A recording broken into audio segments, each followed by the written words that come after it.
What's going on, guys? Hope you guys are having a good day or night whenever you're watching this. Back today looking at this week's auctions. So, popular demand, gonna keep doing these videos. I did a quick scroll through. Looks like we got some pretty cool stuff today. Before I get started, traditional disclaimer that none of this is financial, legal, or tax advice. I'm not a licensed professional. Just doing this for entertainment, so, before you buy anything, consult a professional, do your own research. Now, starting off with a very interesting car, the Alfa Romeo 4C. And I think this guy that it says it's reviewed by works for Doug or whoever owns Cars and Bids now. I think he's an employee there. So this is a 4C. So I think it's essentially just Alfa's coupe. Probably pretty light of a car. I still think they're pretty quick. It's just pricey because it is an Alfa. It's at $40K right now with 2 days left, so probably gonna jump another 10 to 15 grand by the time the auction closes. I do think they're pretty fast. I'm not super fan of how they look. I think I have a hard time with the Alfa grills in general, and I think it looks pretty, especially abysmal on this one. But I do think the trunk looks pretty cool. The tail end. The trunk actually reminds me of the new GR86 trunk. Pretty nice interior. I don't know a ton about this car, but I have seen it before. Let's see if Doug says anything here. Not really. 237 horsepower. I assume it's a very light car, so probably pretty quick. Talking like probably 4 or 5 seconds, 0 to 60. But again, for the money, not a big fan of Alfa. But it's a neat car nonetheless. Then we have a 2017 Ford Focus RS. Not a big fan of the hatchbacks, you guys know that, but it is a neat looking car. A lot of people are very into it. This is pretty nice. We have a 2023 Porsche 911 GT3 MR. The MR stands for Manthe Racing. I'm not sure of the exact origins of the ties between them and Porsche, but Porsche owns a majority share of Manthe Racing. And anytime you see Manthe Racing, it typically just means there's some added performance parts on the Porsche. Whether it's suspension upgrades, better brakes, aero upgrades. You can see the spoiler here is branded with Manthe. Looks like they've got some badging along the car. I don't really know what this thing on the wheel is. If anyone knows what that is, drop a comment. But very nice looking car. Just a gorgeous car. I'm curious how something like this stacks up against a GT3 RS. Wonder what the difference is between the MR and the RS in terms of performance. Obviously there's a difference, but just curious on the difference. Over 500 horsepower, only 1,300 miles. It's currently at $225,000 with 2 days left, which is insane. $65,000 Manthe Racing kit. That's insane. So it includes a 4-way adjustable coilover suspension, a front lip and side flaps, a diffuser, a carbon fiber rear wing with larger end plates, lightweight wheels, carbon fiber aero discs. Okay, so that's what we saw. This thing costs $275,000 new. Insane.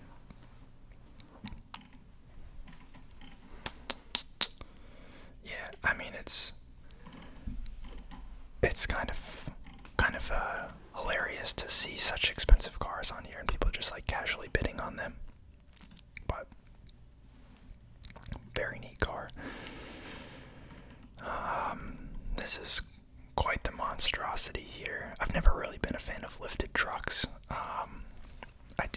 I feel like trucks are so expensive in general, and lifting doesn't really do anything to them. It's just aesthetic. And so people end up dropping like 6 figures on some of these super high-end trucks. And to me, I'd have much more fun in like a sportier car. But I think I just don't understand it. Got an old S54 M3 here. Not a huge fan of these, but they are still nice looking cars. Probably one of my, I don't know. There's a couple generations of M3s that I like more than this. I wouldn't place this anywhere near the top, but some people really like the S54.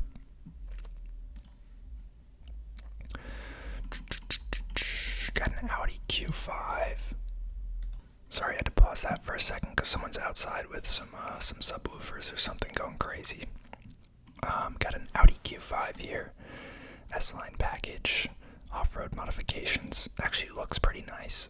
I'm not usually in love with Audis, but I think that they do a good job with the, not do a good job because they did it to themselves.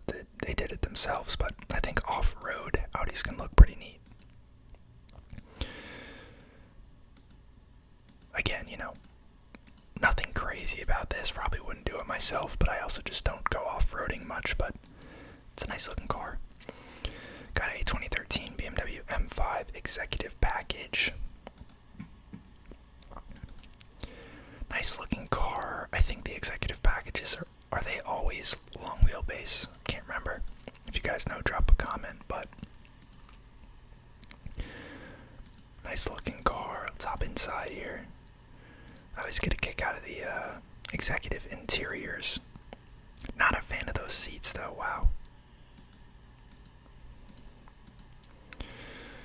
Is there a quarter in the seat? What the heck? They must have realized it and then take another photo, but they never deleted that photo with the quarter. That's funny. Not a lot of legroom in the back. Probably not a long wheelbase then. I think I just, picture was making it look skewed. Got an old Saab, Shelby Super Baja 4x4. BMW 5 Series, Tesla Model S 100D, Porsche Macan S 3 Series wagon. Oh, just slipped in here. They got a little 458 Italia, 2011, 24,000 miles. Decent amount of miles, but I guess it is 12 years old at this point. I'm not actually sure like what these go for, because I know they're pretty expensive, but this one is 12 years old, so it's only at 105 grand with 2 days left. Is that going to go for sub 200 then? I thought they went for more, but I could be thinking of newer ones. Take a look at the interior real quick. Honestly, kind of dirty. They could have at least cleaned it out. That's kind of messed up. Those seats are cool though. This is another cappuccino. I swear we've seen so many of those in like the past couple weeks. Got an 06 Cayman S. Got a second gen FC RX-7 here. Not really a fan of the FC. Gotta go a little newer than this. Next gen is probably my favorite generation. But some people really like them. It still does have the pop-up headlights, but I think the shape of the car is just nowhere near as nice as the following 2 generations. So, to each their own. And obviously the interior is going to be significantly more dated, but that's why it's only going for $4,500 with 2 days left. Got a Range Rover Sport Supercharged. Got a Volvo here. I didn't realize how, I'd heard it before, but I finally saw some videos on social media comparing like Volvo's crash test ratings and like sound systems and other stuff to like other brands. And in those aspects, they actually kill it. I did not realize that they were like that far ahead in terms of their crash rating safety and sound systems and some other features. So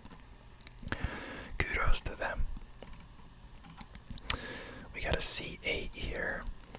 Stingray, which just means it's the base model, I believe. Nice looking car.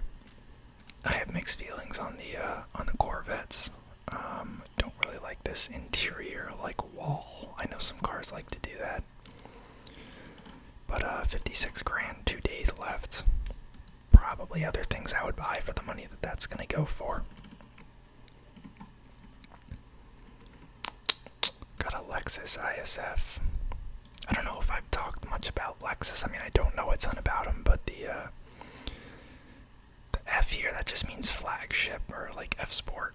That's their like sportier trim. It's a pretty old one, but you know, this is like I think this is like an M3 competitor. This would have gone for like, I don't know, 50 or 60 grand back in the day, which is nuts to think about how quick these prices drop off because it's only at $21,000 with 2 days left. So this might go for like 30 grand. Although it does have 90,000 miles on it, which is pretty insane. BBS wheels and Brembo brakes.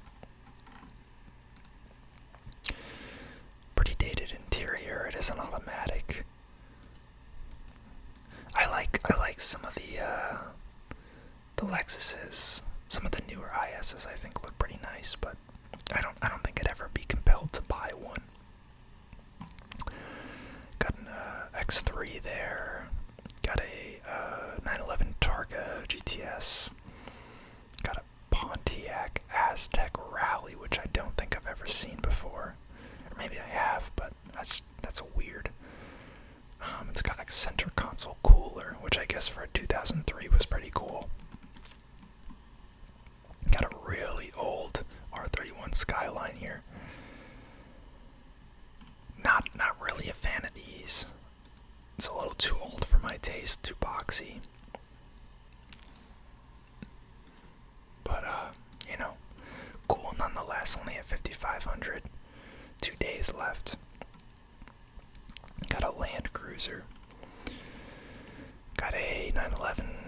Got a 6 Series Coupe. I always find it interesting the descriptions they put in here. 1 owner until 2023. So like, it's no longer a 1 owner vehicle. It just seems weird to say. I guess they're trying to say that one person owned it for 13 years, but it's just weird to say. Got a Land Cruiser. Got a CLS. I'm not a huge fan of these. CLS means like coupe light sport. Mercedes like kind of created this genre of like a coupe 4-door, and to some degree BMW has it. Well, all of them have it now as well, but like this would be comparable to like a 4 Series Grand Touring. I think it looks weird. I don't think it looks proportional. It's meant to be like a blend of you know, if you want a coupe but you still want the practicality of a 4-door. But to me, just get a real 4-door that's like still sporty. I think it's just an odd looking car proportionally. Not really a fan. Got an M2 Comp and a Miata. 2 very nice cars. I do really like the M2. The new one, mixed feelings about. But you know, this is a gorgeous car. The new M240s though are super quick. I don't even know if I'd feel the need to get an M2. First, get an older gen M2. I'm sorry. But gorgeous looking car. And then we got an MX-5 here. I feel like we might have seen this one already. This looks very familiar. This yellow, the special edition. It is a hardtop, which is nice. You guys know I love these cars. Not gonna hang around on it too much because you guys are probably sick of me looking at it so often, but this one looks to be very well kept. Manual, 108,000 miles.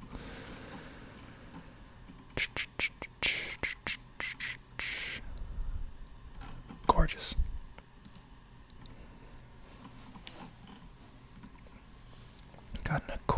SI are not too familiar with the old Hondas, I assume this is just a blend of the SI variant and the Type R.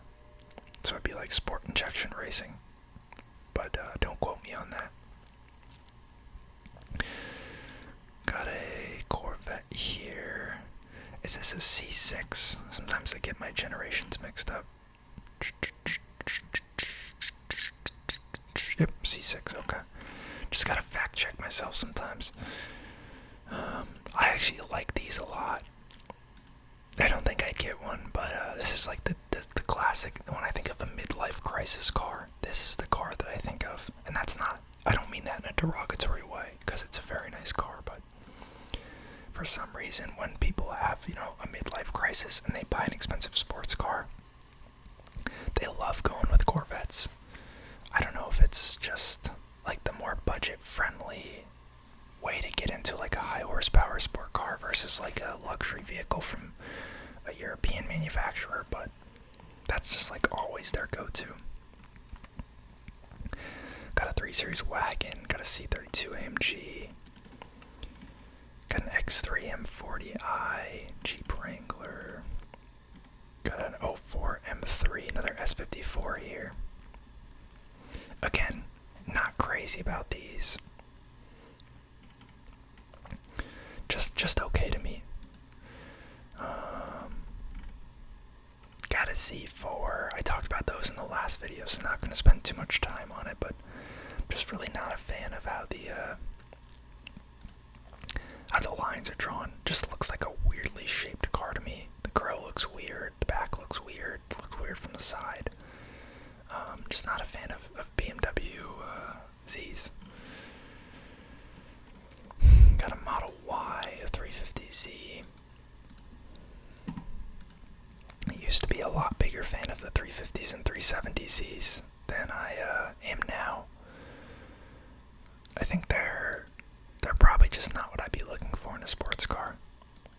I think I'd go Miata before I'd go with a Z. Although the new Z looks interesting. Don't think I like it enough to get it, but they're nice.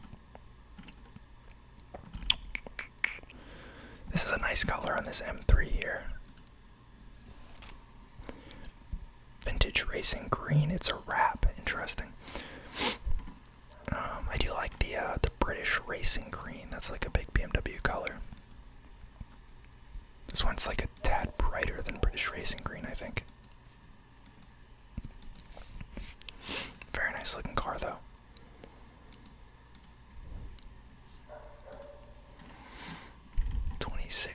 At 28 grand with 3 days left, 75,000 miles. They've actually been running up the miles on this thing then. Actually, I thought it was 2018 for a sec. 2016. I guess that's not terrible. 7 years. So that's what, like 12k miles a year, 10k miles a year.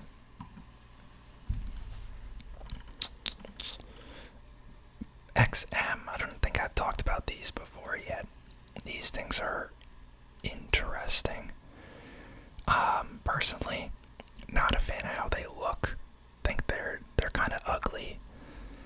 I do think that it's interesting, but just not something that compels me. I think the badge placement here is a little weird. But these things started at like 160 grand or something insane. It's a hybrid V8. I don't even think it goes that far on electric. But it's a pretty quick car still. I think like sub 3.5 probably. 0 to 60. I don't think there's anything insane about the inside. It's really just a hybrid version from BMW. A little more luxurious, I suppose.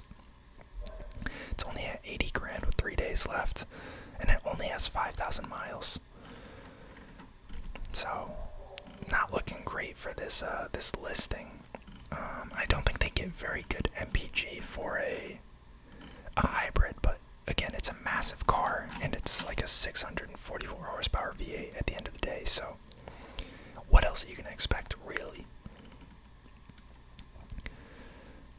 That's an interesting wrap for swapped it. Interesting.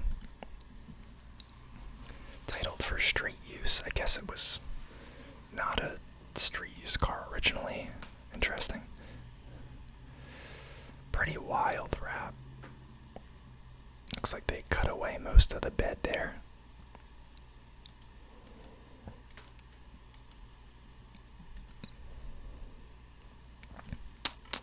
Interesting. 6,500 with 3 days left. Not going for a lot of money. Got a CTSV wagon. Those just look like hearses to me. I'm gonna be honest. Just really not a fan of wagons, and I think the Cadillac ones in particular, but a lot of people really like the CTSVs, especially the sedans. Super powerful, super quick, not bad in value for the money, I get it. But just not my cup of tea. Holy crap. Got a Murcielago here. Haven't seen one of these in a while. Only 4,500 miles. This is an 06. They stopped making these in 2010. I think they made them for like 10 years or so. Gorgeous car. This is the Arianco Atlas color. Of course, these things have a V12. Interesting profile from the side. Not my favorite profile from the side, but I think it's a gorgeous looking car. Obviously iconic. You got the Kanye West track. Not much not to like here. Already at $480,000 with 3 days left. Insane.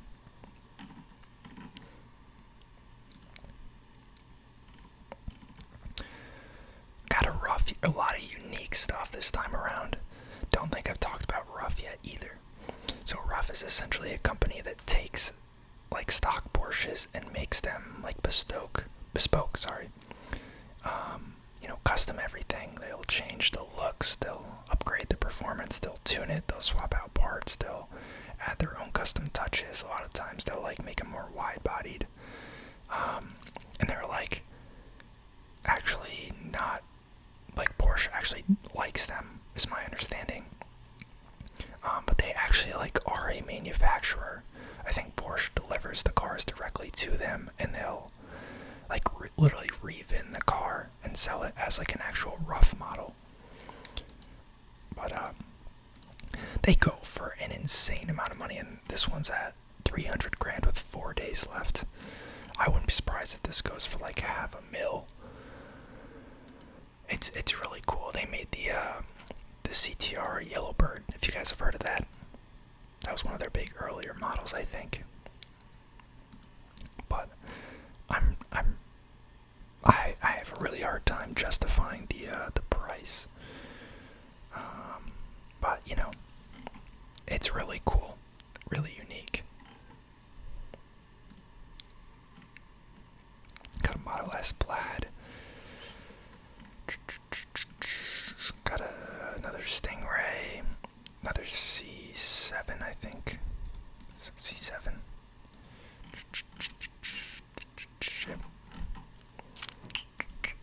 Got a Stelvio Quadrifoglio. I think we've talked about the Quadrifoglio before, but on the Giulia, the Stelvio is essentially the SUV.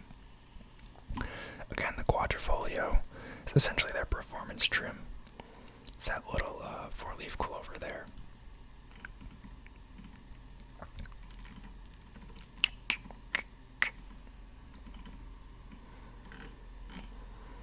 I don't know if you guys have seen on the Hertz meltdown. Hertz is like offloading a bunch of EVs, a bunch of Teslas for like pretty crazy prices. Because I think they just had trouble with the demand for EVs. I mean, I think it makes sense. I think that renting a Tesla, one, they ask you to pay more for it, so that's automatically going to turn a lot of people off. And it's also going to disclude you from renting to a lot of business customers because they have to choose the, cheapest reasonable option. So they would never pick an EV. But also, I think the hassle of the learning curve, and if you need to get the app and like all that stuff, it just makes it interesting. rental process, and that would dissuade a lot of people, I think, including myself. I didn't realize when we passed by this before, but this was owned by Marquise Brownlee, who's like a huge tech YouTuber. Pretty cool.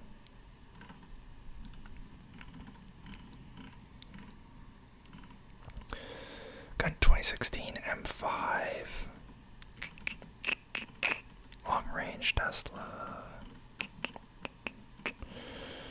Got a Benz ML550.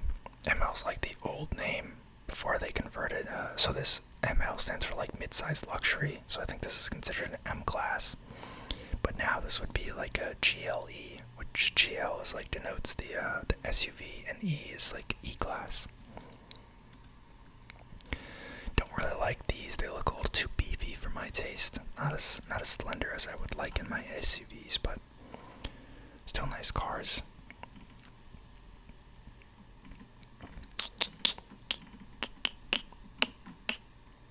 It's a pretty cool Land Rover there. A little over the top, but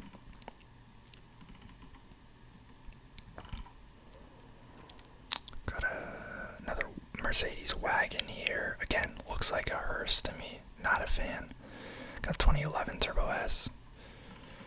Got an old M3. Again, cool car.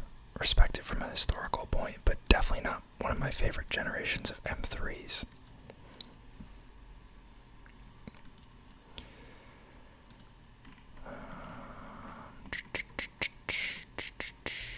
Got a Genesis. I don't know a lot about Genesis. Technically, or honestly, not really a fan of them. But, I could just be missing something. Not super familiar with them, but if anyone has an opinion on them, feel free to drop it in the comments. Let me know what you think. Just don't think I've spent a lot of time around them. Haven't really seen them much. Don't really know a lot about them. Got a 2023 BRZ. Would probably go with the GR86 over the new generation of BRZ, but it's still nice. Got a 1 Series. You don't see a lot of these. M Sport package.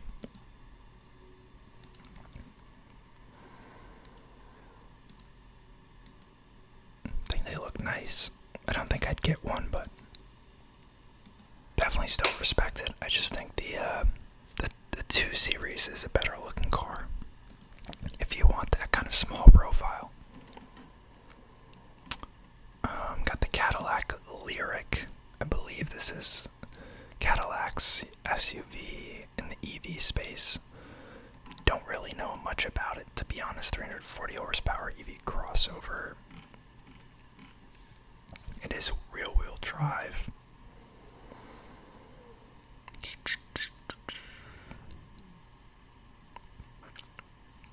And an unusable amount of driving range. What does that mean? I feel like 312 is not unusable.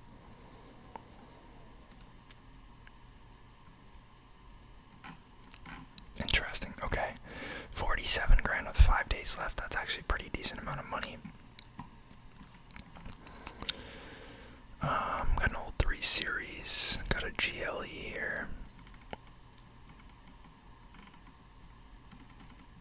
Mustang. Audi S5 Sportback. The Sportback just means the kind of aggressively sloped rear window. Kind of this crossover between what looks like a small SUV slash hatchback almost and a sedan. You probably could grip the like BMW X4 kind of into that group. Not a super big fan of it, but got a 5 Series R1T Launch Edition, and that's it. Some pretty cool cars in this batch. Hopefully you guys enjoyed the video. Let me know your favorites, and I'll see y'all next time. Thanks for watching.